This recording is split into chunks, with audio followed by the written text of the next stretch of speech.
আরজিকর ঘটনা নিয়ে উত্তাল রাজ্য তথা দেশ। এরই মধ্যে প্রাক্তন বিচারপতি অভিজিৎ গঙ্গোপাধ্যায়কে গো ব্যাক স্লোগান। ওরা মনে হয় ভুল বুঝেই দিয়েছেন। আমি ওদের সহমর্মিতা জানানোর জন্যই এসেছিলাম, একেবারে একদম সাধারণ মানুষ হিসেবে এই শহরের। ওরা আজ ভুল বুঝলেও নিশ্চয়ই একদিন ঠিক বুঝবে। আমি একেবারেই রুষ্ট নই, আমার খারাপ লাগেনি। ওরা ওদের একটা নীতি নিয়ে চলছেন, সেই নীতির বিরুদ্ধে হয়তো আমার উপস্থিতিটা যাচ্ছে না, বললেন অভিজিৎ গঙ্গোপাধ্যায়।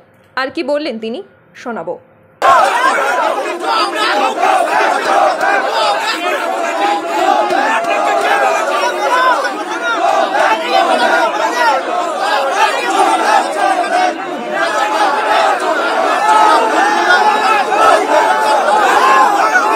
না, এটা ওরা আমার মনে হয় ওরা ভুল বুঝেই দিয়েছে। আমি ওদের প্রতি সহমর্মিতা জানানোর জন্যই এসেছিলাম, একজন একেবারে সাধারণ মানুষ হিসেবে এই শহরের। ওরা সেটাকে হয়তো কোনো পলিটিক্যালাইজ ওয়েতে নিয়েছে, কিন্তু সেটা নেওয়া ঠিক আছে। ওরা যদি ভুল বোঝে, নিশ্চয়ই কোনো একদিন ওরা ঠিক বুঝবে। তো তাতে আমি একেবারেই রুষ্ট নই বা একেবারেই আমার কোনো খারাপ লাগেনি। ওরা ওদের একটা নীতি নিয়ে চলছে, সেই নীতির বিরুদ্ধে হয়তো আমার উপস্থিতিটা যাচ্ছে। সেই জন্যে আমি মনে করি ওরা ওদের দিক থেকে ঠিকই করেছে। দেখলাম আমরাও তো প্রচুর ব্যারিকেড টপকে এলাম, অনেক ব্যারিকেড টপকে এলাম। এটা অত্যন্ত অন্যায়। পুলিশ কমিশনারের উচিত ওদের সঙ্গে এসে দেখা করা। কেন করবে না? কেন পুলিশ কমিশনার কি এমন একটা ব্যাপার যে ডাক্তারি পড়ুয়া ছাত্রদের সঙ্গে এসে দেখা করতে পারছে না? ওরা চাইছেন যে পুলিশ কমিশনার এখানে আসুন। হ্যাঁ, নিশ্চয়ই। হ্যাঁ, যে কোনো একটা করা উচিত, যে কোনো একটা করা উচিত। তো এই হচ্ছে ব্যাপার। আমার আসার উদ্দেশ্য ভেরি সিম্পল, ওদের প্রতি সহমর্মিতা জানানো। ঠিক আছে, ওরা আমার বয়সে অনেক ছোট।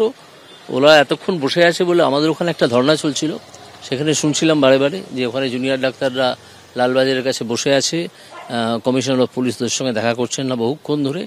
তো ওখানে ধর্নাটা হয়ে যাওয়ার পরে 9টায় শেষ হয়ে যাওয়ার পরে আমি একাই চলে এলাম, গাড়িটা নিয়ে ওখানে দাঁড়ালাম। প্রথমে আমি লালবাজারের দিকে যেতে যাচ্ছিলাম, তো ওরা বললো লালবাজার না ফিয়ার সেলের সামনে আছে। তো আমি হেঁটে চলে এলাম ফিয়ার সেলের কাছে। তারপর যখন ওদের ওখানে গেলাম, ওরা দেখলাম যে খুব ক্ষুব্ধ আমার আশায়। এটা সম্পূর্ণ ওরা ভুল বুঝে করেছে। আমার তার জন্যে কোনো খেদ, দুঃখ, ক্রোধ, অভিমান কিছুই নেই। ঠিক আছে, আমি ওদের সহমর্মী, এইটুকু ওরা বুঝলেই যথেষ্ট। ঠিকই করেছে, গ্রেপ্তার হওয়াই উচিত ছিল। তো সে যে ধরনের দুর্নীতিবাজ, তাতে তার গ্রেপ্তার হওয়াই উচিত। এবং আমি এখন অপেক্ষা করছি যে তাকে যিনি অনুপ্রেরণা যোগাতেন, সেই ভদ্রমহিলাকে কবে সিবিআই ডেকে জিজ্ঞাসাবাদ করবে। আমি সিবিআই এর ডিরেক্টরকে একটা চিঠি দিয়েছি যাতে মমতা ব্যানার্জিকে ডেকে জিজ্ঞাসাবাদ করা হয় এবং তার ফোন থেকে উদ্ধার করা হয় তিনি ওই দিন যেদিন ওই মেয়েটির মৃতদেহ পাওয়া গেল, কার সঙ্গে কতক্ষণ ধরে কতবার কথা বলেছেন। আপনারা দেখছেন ইউএন লাইভ, বাংলা খবরের শেষ কথা।